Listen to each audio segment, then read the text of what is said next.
welcome back. Today is Tuesday, May 19th, 2020. Today's lesson is chapter 9.2, our second to last video of math for the school year. Today we are talking about how to use a table. And no, I'm not talking about how a table keeps my glass of water from falling to the floor. We're talking about informational data tables and how to use those for more complicated math problems. With that being said, let's get into the lesson. So, our learning objective for today in chapter 9.2 is that we are going to read and interpret data in a table using intersections at rows and columns. So, a new vocabulary word for us here in this chapter is the word intersection. And an intersection is any time we have a row and a column meeting up, and we want to read what's at that intersection. Think of this as if you are walking down the sidewalk and you come to an intersection with stop signs. That's where one road is meeting with another. That's the intersection. Okay, so let's think about how we're using our tables, reading our rows, our horizontal lines, and our columns, our vertical lines, to get information. So to start us off, we have our engaged table here at the bottom of page 323. The table shows the number of slices of pizza each stall at the carnival sold and the total amount of money that it collected. Stall A had 20 slices that they sold for $60. B had 25 slices that they sold for $75. C had 12 slices that they sold for $30.60. D had 30 slices and they made a profit of $93. We have three questions to look at based on this table. Question A, which stall sold the most pizzas? Well, if I look at the number of slices sold, my eye goes straight to stall D with 30 slices. Okay. Question B, which stall collected the most amount of money? Well, this one goes to stall D again with $93. So this is kind of what we did in the last video, is interpreting, just reading one section of that. But now we get to question C. What stall sold the least expensive slices of pizza? And how do you know? So this doesn't tell me how much each slice was worth. It tells me how much money that the stall collected, and it tells me how many slices that were sold altogether. So what I'm going to need to do is I'm going to need to divide my amount collected by the amount of slices sold. Okay, so A, I had 60 slices sold, or $60 sold for 20 slices. That gives me $3 a slice. For B, I have $75 collected for 25 slices. 25 can go into 75 3 times. So A and B both sold for $3. C is 12 slices for $30.60.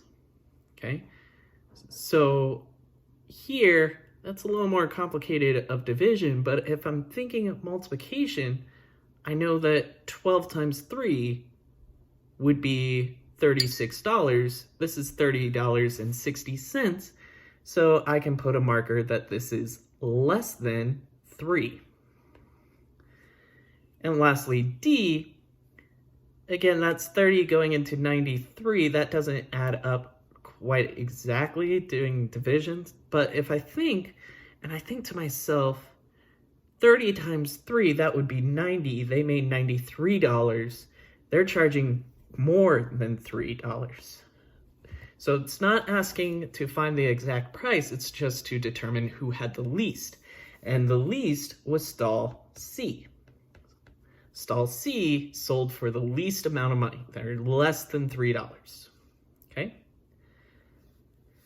Moving along now, we have our Learn section on page 324, looking at this table of some flights of Salt Lake City, Phoenix, Orange County, and San Diego, and what flight is departing at 9 a.m., 11 a.m., and 2 p.m., okay? So if I know that I'm flying to San Diego or Orange County at 9 a.m., I'm looking for flight 74. Flight 74 to figure out what time that is. Moving along now to page 325, we have another table, but this table has some question marks, some unknown things that we need to figure out. We have here the number of people who watched a movie, and on Tuesday, we don't know how many adults there were. We also have that on Friday, we don't know the total number, and Saturday, we need to figure out how many children watched this. All of the information is provided here. We just need to think about what we're doing. So to figure out the number of adults that watched a movie on Tuesday, we know that the total was 420 and that 230 of them were children. So if we subtract 430 minus 230, we know that 190 adults watched the movie on Tuesday. How many children watched the movie on Saturday? Again, we know our total and we know a part. So if we subtract the part that we know from the total, we can figure out what that other part is. So that's 280 minus 160 to give us 120 children watch the movie on Saturday. How many more adults than children watched the movie on Wednesday? Well, this is just a direct comparison of 210 and 190, which is a difference of 20. There were 20 more adults that watched this movie. And lastly, figuring out the total number on Friday. To figure out a total, we add the two parts that we know, which is 250 plus 200, giving us 450 people watch the movie on Friday. Just looking at our table and figuring out where the intersections are, adding up the rows or columns as appropriate. So now I want to give you a chance to try this. I'm going to read the question.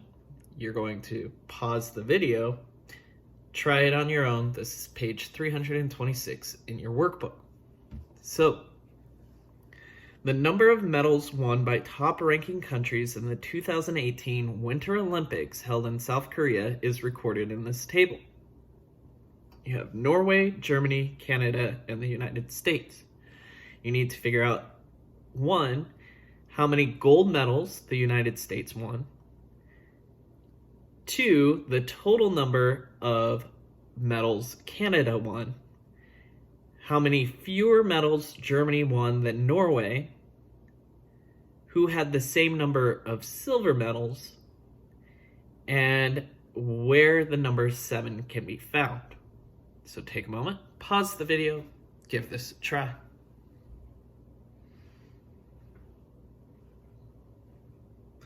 All right, thank you for pausing my video and working through this. The United States. So if I go to the United States and go to their total, I find that they won 23. Oh, I'm not looking for total medals. I apologize for that. United States won 9 gold medals in the 2018 Winter Olympics. Canada won a total, so now I'm looking at Canada's total, and that's 29 medals overall.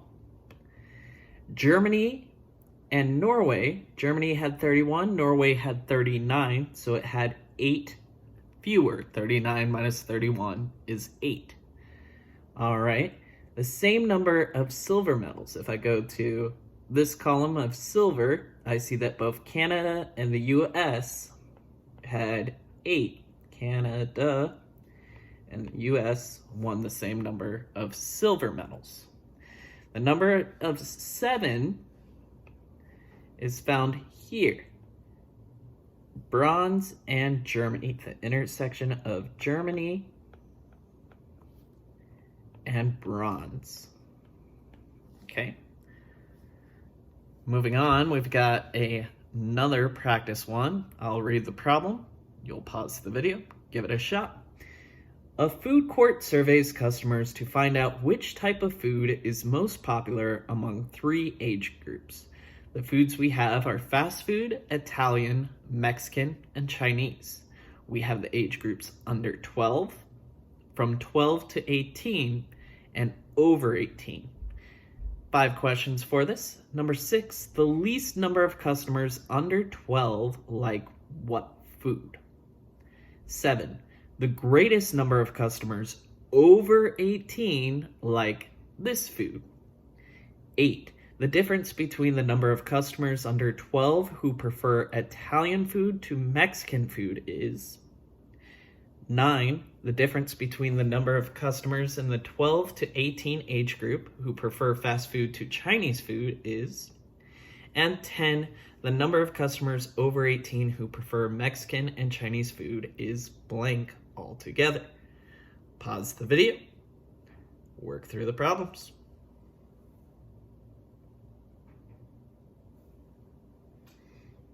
Welcome back. So, going through this table, the least number of customers under 12 like which type of food? So if I look at my row for under 12, I have 54, 21, 16, and 9. 9 being the least would be Chinese food. All right, the greatest number of customers over 18. So over 18, we have 11, 35, 26, and 28. The greatest number there is 35, so that is Italian food.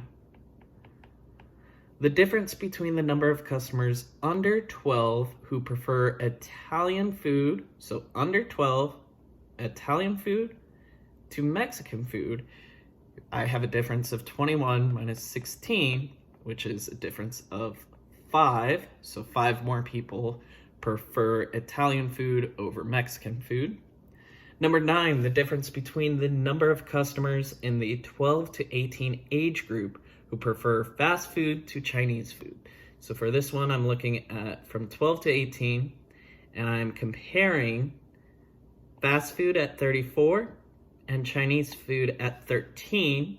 34 minus 13 gives me 21. There are 21 more people who prefer fast food to Chinese food. And lastly, the number of customers over 18 who prefer Mexican and Chinese food is blank altogether. So over 18, adding, because it's all together, our Mexican and our Chinese. That's 26 plus 28. 8 plus 6 is 14. 10 plus 20 is 30. 30 plus 20 is 50. There's 54 people altogether in that age group who prefer Mexican or Chinese food. Okay? All right, this is our last practice problem. Again, I'll read the problem, you'll pause the video, and then I'll work through those. So, Sophie made this table to show the birthdays of all the students in her class that fell in the months from January to June. All of her classmates were born in the same year, so we're going to help Sophie complete the table. I'm going to highlight what our openings are here. So we've got quite a few things that we need to figure out. So just do this row by row. January 2, 3, 5, that is complete. February, we have 4, blank, and 6. We know our total is 6. We know a part is 4. Our total minus our part will give us 2. So go through, fill in those other blanks.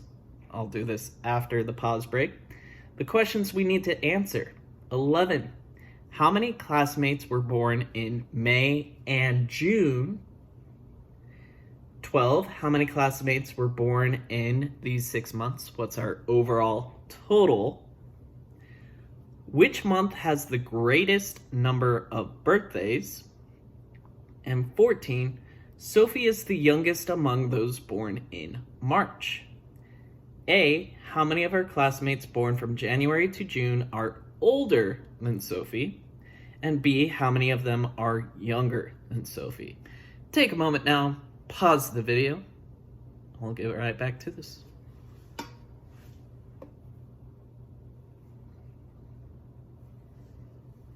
All right, after I conferred with Grookey, you have paused the video and you've come back to work through this.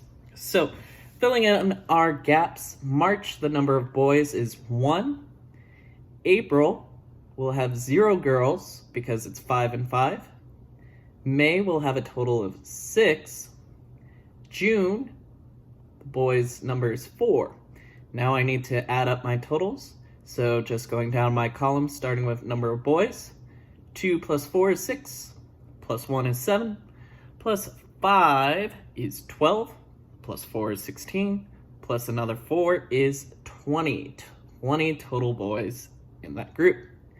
Number of girls. 3 plus 2 is 5. Plus 2 is 7. Plus another 2 is 9. Plus 3 will give me 12 total girls. And my total, whether I add up this column or this bottom row, will give me 32 total scholars. Okay? So, how many classmates were born in May and June? I'm adding up those two numbers, 6 and 7. That gives me 13. All right. How many classmates were born in these 6 months? How many total classmates were born? We already found our total. That's here at the intersection of total number and total. That is 32. Which month has the greatest number of birthdays? Well, we have 5, 6, 3, 5, 6, and 7. 7 is the greatest number that we have, and that falls in the month of June. All right, so Sophie's the 3rd out of 3 born in the month of March. So if I add up January, February, and 2 from March, that will be 5 plus 6, that's 11, plus 2, there's 13 people in her class that are older than her. Now I need to add up April, May, and June, so I have 13 plus 5, there's 18 people who are younger than Sophie. Okay, so just plugging in what we do know, figuring it out either with addition or subtraction, we can solve these tables. And that will bring us to your assignment page. You have 2 assignments pages for today in your math workbook 4B, page 329 and page 330. 329 looks like this. You have a table with some unknowns and 7 questions that you need to answer. Where page 330 has another table, a lot more unknowns that you need to fill in, and 4 more questions on that. That will wrap it up for today's lesson. Thank you for tuning in. Stay awesome, and I'll talk to you later.